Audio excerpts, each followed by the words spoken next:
बिस्मिल्लाहिर्रहमानिर्रहीम अस्सलाम वालेकुम रहमतुल्लाहि व बरकातुहू। मेरा नाम अहमद अकील है। आप देख रहे हैं प्रॉपर्टी विजन टीवी।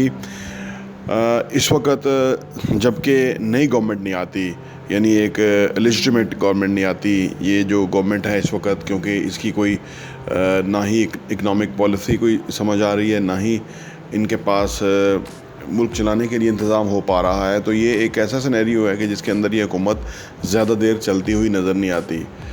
होगा ये कि इलेक्शन होंगे और उसके बाद नई गवर्नमेंट आएगी और वो आके मामलात को संभालेगी। और इस वक्त अगर आप इन्वेस्टमेंट करना चाहते हैं तो मेरी तजवीज़ ये है कि आप किसी यूनिट में इन्वेस्टमेंट करें, यानी बिल्डिंग के अंदर इन्वेस्टमेंट करें। कोई अपार्टमेंट लें, शॉप लें, ऑफिस लें, कुछ लें। ये जो फ़ाइलें हैं ये तो वैसे भी नहीं लेनी चाहिए, लेकिन अभी जबकि साल डेढ़ साल की क्लैरिटी नहीं नज़र आ रही तो फिर तो बिल्कुल ही नहीं बनती, क्योंकि जो NOCs और इस तरह के सारे इशू हैं ये गवर्नमेंट जब स्टेबल होएंगी तो उसके बाद ही ये मामलात होंगे, वो भी क्योंकि पॉलिटिकल इन्फ्लुएंस के साथ होते हैं, अदरवाइज़ पाकिस्तान में हो नहीं सकते। तो ये लंबे खाते हैं, ये इसके अंदर चाहे कोई भी सोसाइटी हो, ये डेवलपमेंट वर्क उनका नहीं है और NOCs के इश्यूज़ हैं और ये बहुत सारी चीज़ें हैं। तो इसकी कोई बिल्कुल समझ नहीं आ रही। यानी होता है ना कि कोई किसी सोसाइटी को चलो जी एक NOC मिला है, अगर 10,000 कनाल का मिला है, बाकी बाद में मिल जाएगा, तो वो वाला चीज़ है नहीं बिल्कुल, क्योंकि गवर्नमेंट इस किस्म की है। तो लिहाजा इस वक्त की जो सिचुएशन है उसके अंदर बिल्डिंग के अंदर इन्वेस्टमेंट करना बनता है, क्योंकि उसके अंदर तो प्रॉफिट डेफिनेट है ना। क्योंकि कंस्ट्रक्शन आज आप जिधर भी अच्छे बिल्डर के साथ, क्रेडिबल बिल्डर के साथ, जैसे हमारे प्रोजेक्ट्स हैं, उसके अंदर आप जो भी निगोशिएट करके अपने लिए कीमत मुकर्रर कर लेते हैं या आप अपने लिए यूनिट ख़रीद लेते हैं, तो फिर बिल्डर जाने और उसका काम जाने, मटीरियल महंगा होता रहे, जो कि होगा डेफिनेट, और वो मैनेज करेगा, अपना प्रॉफिट कट करेगा। हमें उसमें कोई इशू नहीं है, हमें वो चीज़ तैयार करके देगा और हम क्योंकि किस्त दे रहे होते हैं तो वो हमें तैयार करके देगा, तो वो हमारे लिए एक फिजिबल एसेट बन जाएगा। देखिए, एसेट बनाने का फ़ायदा है, ये फ़ाइलें शाइलें लेने का कोई फ़ायदा नहीं है। इनका कोई रेंट नहीं आ सकता, इनकी कोई जो ना अप्रिसिएशन नहीं है, इनका कोई ROI नहीं होगा इसके ऊपर, और ये हवा में ही होगी मुअल्लक चीज़। तो हवा में मुअल्लक चीज़ ख़रीदने के बजाय एक इस्टेब्लिश चीज़ ख़रीदनी चाहिए, एक ऐसी चीज़ ख़रीदनी चाहिए कि जो कल को उसकी रीसेल वैल्यू हो, कल को वो मुख्तलिफ रेंट पे काम आ सके, ख़ुद रहने के काम आ सके, असासा हो, जल्दी बिक जाए, क्योंकि उसके अंदर जो मटीरियल बिल्डिंग के ऊपर जो कॉस्ट है और वो महंगी हो गई है, तो वो भी प्रॉफिट है डेफिनेटली।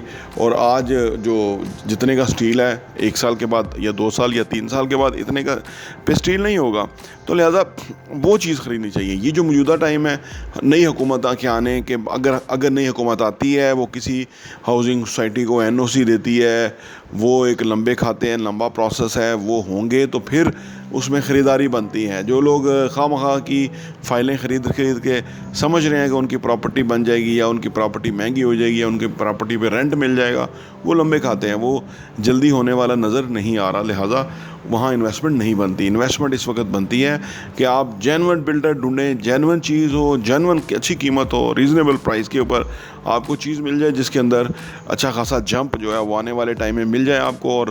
और दूसरी बात यह है कि उसकी एक अच्छी रीज़नेबल रेंटल इनकम हो। और प्रॉपर्टी की एक बात याद रखें, रेंटल इनकम वहाँ होती है जहाँ लोकेशन अच्छी हो, जहाँ पे टॉप ऑफ द लाइन चीज़ हो ना।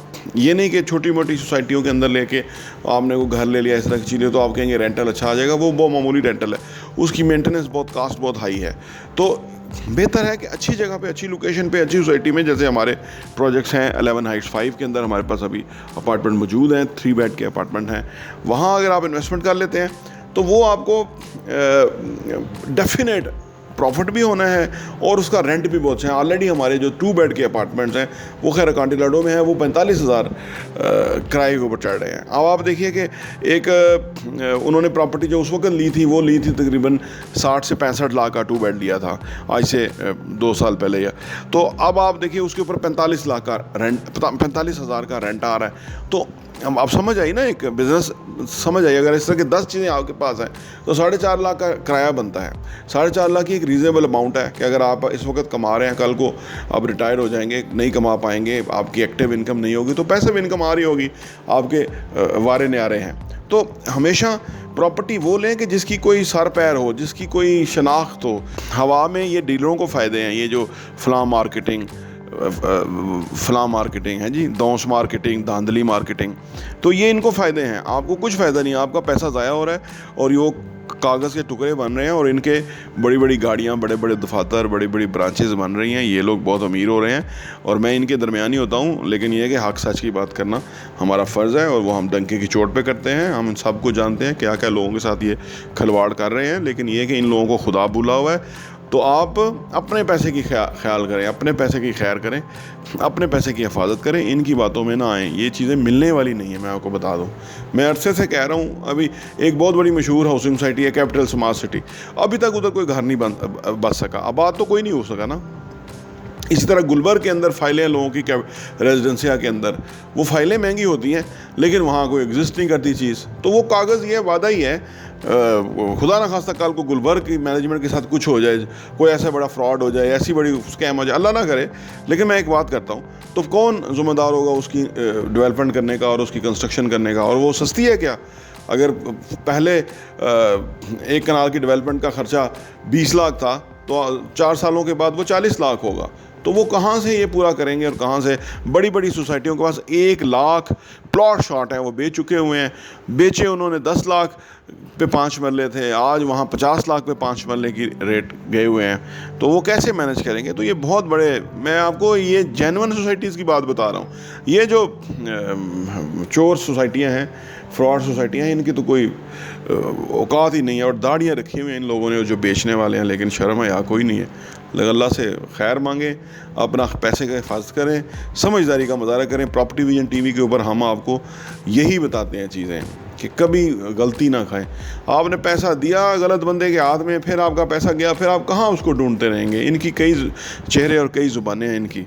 तो बहरहाल अल्लाह से दुआ है कि अल्लाह आपको, आपके सरमाए को महफूज रखे, आपका सरमाया ग्रो करे, आप के मेहनत से कमाया हुआ है, हलाल का पैसा है, और आप उसको सही जगह पे इन्वेस्ट करें।